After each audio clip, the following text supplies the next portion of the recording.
the fun of professional wrestling is the surprises, unless they're the kind that see Vince McMahon return to the WWE creative team. While some shocking moments genuinely do come out of nowhere, others are spoiled by online reports or were just so blatantly obvious that even the chumpiest of chumps knew what was going to happen. Apologies to the chump community, by the way. We cherish your continued support. I'm Adam Pacitti from Cultaholic Wrestling, and these are 10 wrestling surprises that everybody saw coming. Join us! Number 10, Adam Copeland is all elite.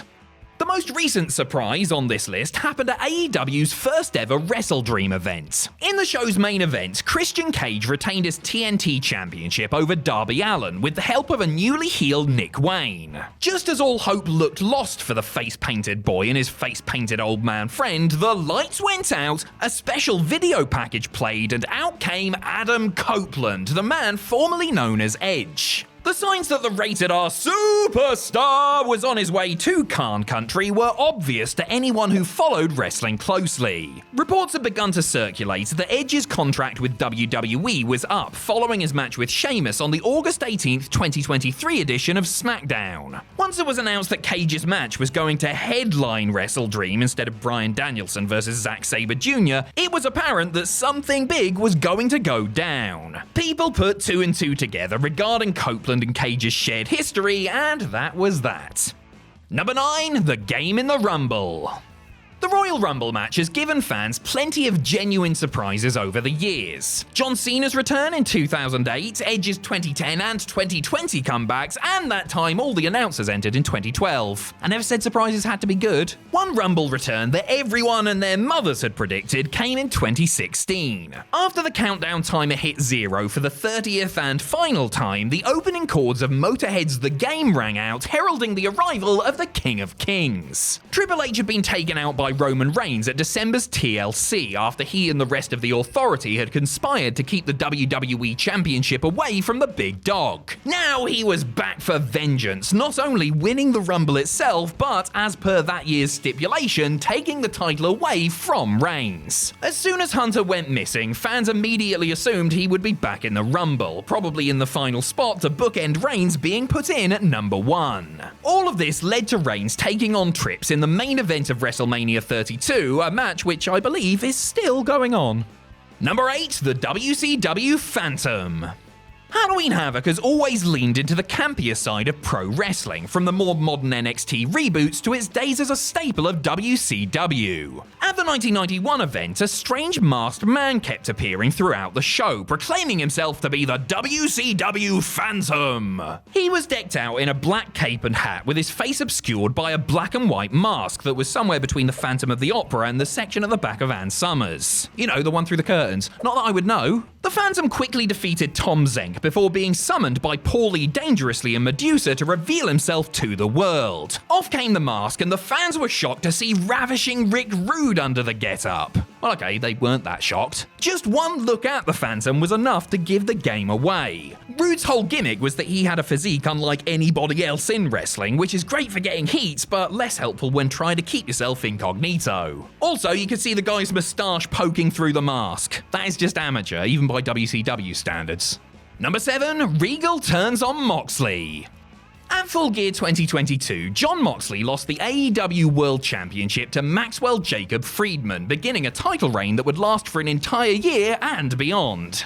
Instead of beating Moxley on his own, MJF made use of the most dangerous weapon in the known universe, a middle-aged man from the north of England. If you don't think that's true, then you've clearly never been inside a Wetherspoons in Leeds on a Friday night. William Regal, who had been Moxley's manager since helping him form the Blackpool Combat Club earlier in the year, turned on his charge by slipping MJF a pair of his signature brass knuckles, which he then used to clean Mox's clock. Regal's entire persona was based around being a villain, so it became pretty apparent that the Englishman was going to betray his friend to help out another baddie. So it wasn't a massive surprise, but the turn was still executed perfectly. Less perfect was the aftermath, which got completely thrown off by Regal re-signing with WWE. I think in AEW kayfabe, MJF legitimately killed Regal when he turned on him a few weeks later. Is that what happened? Works well enough for me. Number 6, the Festival of Friendship. Through late 2016 and early 2017, WWE Raw was the absolute pits. Boring storylines, repetitive matches, whatever the hell the cruiserweight division was back then. This was not a fun time to be a fan of the red brand. One of the few saving graces of this era was the relationship between Universal Champion Kevin Owens and United States Champion Chris Jericho. The two Canadians were consistently the best part of every single show, entertaining fans with their razor-sharp wit and abundant chemistry. So naturally, WWE decided to break them up in the most brutal way possible. On February 13th, 2017, Y2J hosted the Festival of Friendship in an attempt to mend fences with his pal. Owens had been mad at Jericho ever since the latter accepted Goldberg's Universal title challenge on the former's behalf, but don't worry, I'm sure they'll smooth things over. Spoiler, they did not smooth things over. Owens betrayed his former friend with all the melodrama of a Shakespearean tragedy. The cracks in this partnership had been so apparent that everybody knew this split was coming, but that didn't mean they weren't also heartbroken whilst watching this legitimately beautiful friendship go up in smoke. Number 5, Batista leaves Evolution.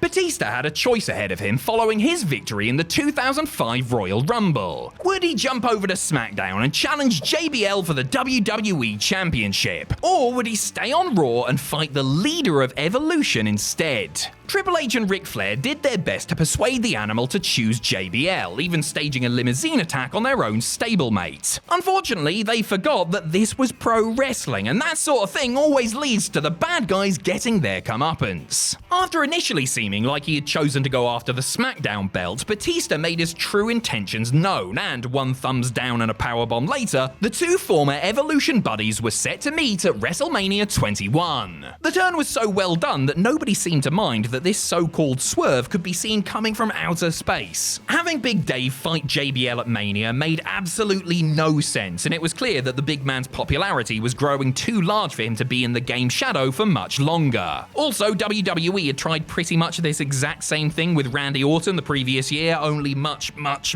more sloppily. Number 4, Becky Lynch turns heel.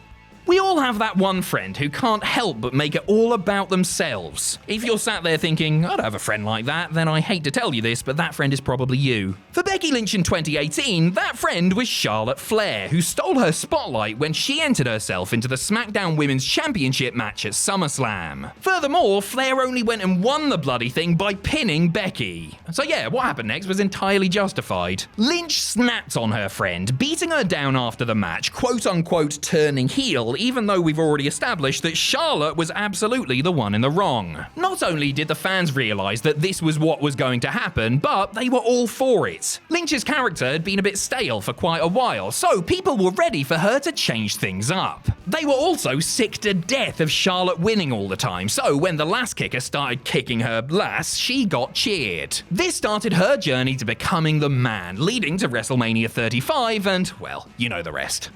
Number 3, the Mega Powers explode.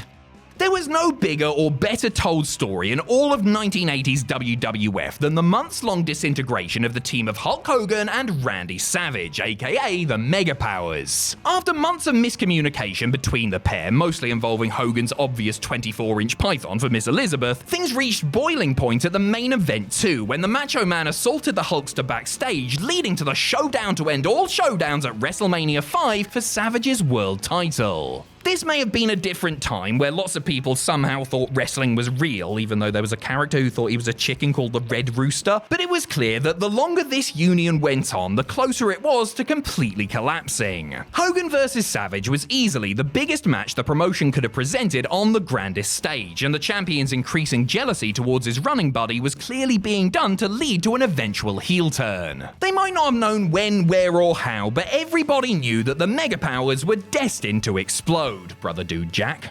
Number 2, Codys WrestleMania return.